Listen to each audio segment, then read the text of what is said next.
শুভ জন্মাষ্টমীর শুভেচ্ছা বন্ধুরা। সবার বাড়িতে সবাই আজকে জন্মাষ্টমীর অনেক উৎসব করছে, আর আমার বাড়ির ছোট ছোট গোপালকে দেখো। এই যে আমার গোপাল, আজকে মাথায় তেল দিয়েছি কারণ ওর খুব সর্দি লেগেছে। আর এই যে বাকি গোপাল গোপালনি, এই হচ্ছে আমার জন্মাষ্টমী। এই যে আর একটা গোপাল, চলো চলো বাকি গোপালদের দেখায়।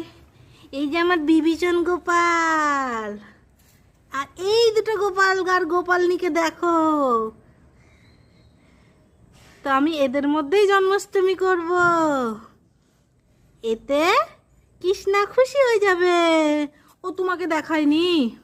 আচ্ছা তোমাকে একটু দেখাই দিই। আর কে আমার গোপলি কই? এই যে গোপলি, আমার সন্তু বাবা, এগুলা সন্তু। বলে দাও happy birthday Gopu, happy birthday বলে দাও বাবা।